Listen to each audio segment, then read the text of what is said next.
मोहतरम सामीन सलामुन अलैकुम। नादरीन, जब हम सूरह अल फातिहा की आखिरी आयत पढ़ते हैं गैरिल मग़दूबि अलैहिम वलद्दालीन, इसका तर्जुमा करते हैं कि ना कि उन लोगों के रास्ते की जिन पर गजब हुआ और ना उनके रास्ते की जो भटके हुए हैं। अब देखें, इन तर्जुमों से बात समझ में नहीं आती है कि जब इंसान खुद ही कह रहा है कि उन लोगों का रास्ता जिन पर तूने इनाम किया है, और फिर आगे वो ये भी कह रहा है अल्लाह ताला को कि ना कि उन लोगों के रास्ते की जिन पर गजब नाजिल हुआ है और ना उनके रास्ते की जो भटके हुए हैं। अब देखें, यहाँ सवाल ये पैदा होता है कि अब इंसान इतना तेज है कि उसे ये भी पता चल गया है कि वो कौन सा रास्ता दिखाना है तुमने, और वो वाला रास्ता नहीं दिखाना तुमने कि जिस रास्ते पे लोग चल के गुमराह हुए हैं, हमें सीधा वाला रास्ता दिखाना है तुमने। तो इन तर्जुमों को पढ़ के जो गैर मुस्लिम है या मुल्हिद लोग हैं वो सवाल करते हैं, वो कहते हैं कि ये कलाम तो अल्लाह का है, ये वही के जरिए नाजिल हुआ है इंसानों के ऊपर। अल्लाह ताला ने अंबिया भेजे हैं, उनको वही की थी, उन्होंने आगे लोगों को बताया कि अल्लाह का ये पैगाम है। तो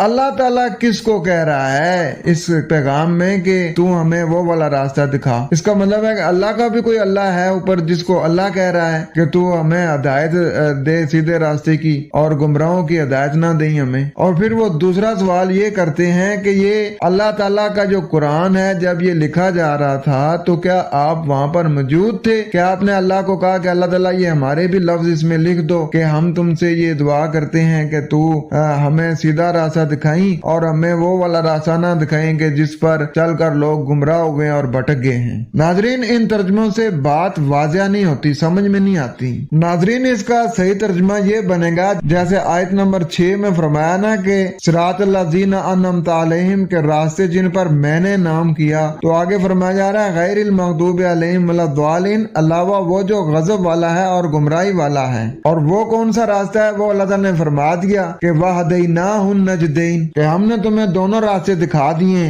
तुम्हारी मर्जी है कि जिस रास्ते पे तुम चलना चाहो। अगर सही रास्ते पे चलोगे तो हिदायत याफ्ता हो जाओगे, अगर गलत रास्ते पर चलोगे तो गुमराह हो जाओगे। और जो लोग गुमराह हो जाते हैं वो अपनी राहें गुम कर देते हैं। जब मुसाफिर अपनी राहें गुम कर देते हैं, रास्ते से भटक जाते हैं, तो वो फिर मंजिल की तरफ चल भी रहे होते हैं, उनकी मेहनत भी जाया हो रही होती है, उनका टाइम भी जाया हो रहा होता है, उनके पैसे भी जाया हो रहे होते हैं। वो मेहनत भी करते हैं, चलते हैं, थकते हैं, लेकिन वो अपनी मंजिल तक नहीं पहुंच सकते। वो जितना चलते जाएंगे उतना वो अपनी मंजिल से दूर होते चले जाएंगे, क्योंकि उन्होंने अपनी जो सही रास्ते से जो सही राहें थी वो राहें उन्होंने गुम कर दी होती हैं। तो हमने गुमराही वाले